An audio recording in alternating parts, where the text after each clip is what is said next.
Rinkitink in Oz. Chapter 21. The Wizard Finds an Enchantment. After Calico had failed in his attempts to destroy his guests, as has been related, the Gnome King did nothing more to injure them but treated them in a friendly manner. He refused, however, to permit Inga to see or to speak with his father and mother, or even to know in what part of the underground caverns they were confined. "You are able to protect your lives and persons, I freely admit," said Calico. "But I firmly believe you have no power, either of magic or otherwise, to take from me the captives I have agreed to keep for King Goes." Inga would not agree to this. He determined not to leave the caverns until he had liberated his father and mother, although he did not then know how that could be accomplished. As for Rinkitink, the jolly king was well fed and had a good bed to sleep upon, so he was not worrying about anything and seemed in no hurry to go away. Calico and Rinkitink were engaged in pitching a game with solid gold quoits, on the floor of the royal chamber, and Inga and Bilbil were watching them, when Click came running in, his hair standing on end with excitement, and cried out that the Wizard of Oz and Dorothy were approaching. Calico turned pale on hearing this unwelcome news and, abandoning his game, went to sit in his ivory throne and try to think what had brought these fearful visitors to his domain. "Who is Dorothy?" asked Inga. "She is a little girl who once lived in Kansas," replied Click with a shudder. "But she now lives in Ozma's palace at the Emerald City and is a princess of Oz, which means that she is a terrible foe to deal with." "Doesn't she like the gnomes?" inquired the boy. "It isn't that," said King Calico with a groan. "But she insists on the gnomes being goody-goody, which is contrary to their natures. Dorothy gets angry if I do the least thing that is wicked, and tries to make me stop it, and that naturally makes me downhearted. I can't imagine why she has come here just now, for I've been behaving very well lately. As for that Wizard of Oz, he's chock full of magic that I can't overcome, for he learned it from Glinda, who is the most powerful sorceress in the world. Woe is me! Why didn't Dorothy and the wizard stay in Oz, where they belong?" Inga and Rinkitink listened to this with much joy, for at once the idea came to them both to plead with Dorothy to help them. Even Bilbil pricked up his ears when he heard the Wizard of Oz mentioned, and the goat seemed much less surly, and more thoughtful than usual. A few minutes later a gnome came to say that Dorothy and the wizard had arrived and demanded admittance. So Click was sent to usher them into the royal presence of the Gnome King. As soon as she came in, the little girl ran up to the boy prince and seized both his hands. "Oh, Inga!" she exclaimed. "I'm so glad to find you alive and well." Inga was astonished at so warm a greeting. Making a low bow, he said, "I don't think we have met before, Princess." "No, indeed," replied Dorothy. "But I know all about you, and I've come to help you and King Rinkitink out of your troubles." Then she turned to the Gnome King and continued, "You ought to be ashamed of yourself, King Calico, to treat an honest prince and an honest king so badly." "I haven't done anything to them," whined Calico, trembling as her eyes flashed upon him. "No, but you tried to, and that's just as bad if not worse," said Dorothy, who was very indignant. "And now I want you to send for the King and Queen of Pingaree and have them brought here immediately." "I won't," said Calico. "Yes, you will," cried Dorothy, stamping her foot at him. "I won't have those poor people made unhappy any longer, or separated from their little boy. Why, it's dreadful, Calico, and I'm surprised at you. You must be more wicked than I thought you were." "I can't do it, Dorothy," said the Gnome King, almost weeping with despair. "I promised King Goes I'd keep them captives. You wouldn't ask me to break my promise, would you?"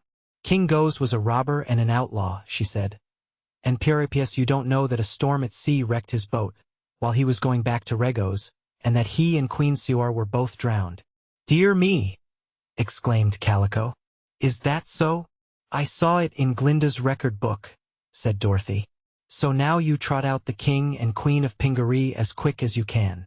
"No," persisted the contrary Gnome King, shaking his head. "I won't do it. Ask me anything else and I'll try to please you. But I can't allow these friendly enemies to triumph over me."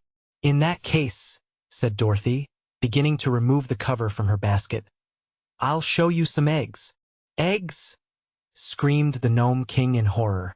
"Have you eggs in that basket?" "A dozen of 'em," replied Dorothy. Then keep them there, I beg, I implore you. And I'll do anything you say, pleaded Calico, his teeth chattering so that he could hardly speak. Send for the king and queen of Pingaree, said Dorothy. Go, Click, commanded the Gnome King, and Click ran away in great haste, for he was almost as much frightened as his master. It was an affecting scene when the unfortunate king and queen of Pingaree entered the chamber and with sobs and tears of joy embraced their brave and adventurous son. All the others stood silent until greetings and kisses had been exchanged and Inga had told his parents in a few words of his vain struggles to rescue them and how Princess Dorothy had finally come to his assistance. Then King Kitticut shook the hands of his friend King Rinkitink and thanked him for so loyally supporting his son Inga. And Queen Garee kissed little Dorothy's forehead and blessed her for restoring her husband and herself to freedom. The wizard had been standing near Bilbil the goat, and now he was surprised to hear the animal say, "Joyful reunion, isn't it? But it makes me tired to see grown people cry like children." "Oh ho!" exclaimed the wizard. "How does it happen, Mr. Goat, that you, who have never been to the land of Oz, are able to talk?" "That's my business," returned Bilbil in a surly tone. The wizard stooped down and gazed fixedly into the animal's eyes. Then he said with a pitying sigh, "I see. You are under an enchantment.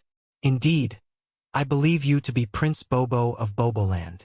Bilbil made no reply but dropped his head as if ashamed. "This is a great discovery," said the wizard, addressing Dorothy and the others of the party. "A good many years ago a cruel magician transformed the gallant Prince of Boboland into a talking goat, and this goat, being ashamed of his condition, ran away and was never after seen in Boboland, which is a country far to the south of here but bordering on the deadly desert, opposite the land of Oz. I heard of this story long ago and know that a diligent search has been made for the enchanted prince, without result. But I am well assured that, in the animal you call Bilbil, I have discovered the unhappy prince of Boboland." "Dear me, Bilbil," said Rinkitink. "Why have you never told me this?" "What would be the use?" asked Bilbil in a low voice and still refusing to look up. "The use?" repeated Rinkitink, puzzled. "Yes, that's the trouble," said the wizard. "It is one of the most powerful enchantments ever accomplished, and the magician is now dead and the secret of the anti-charm lost. Even I, with all my skill, cannot restore Prince Bobo to his proper form.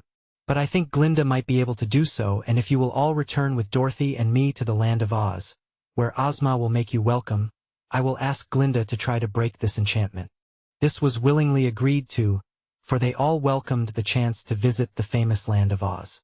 So they bade goodbye to King Calico, whom Dorothy warned not to be wicked any more if he could help it, and the entire party returned over the magic carpet to the land of Oz. They filled the red wagon, which was still waiting for them, pretty full.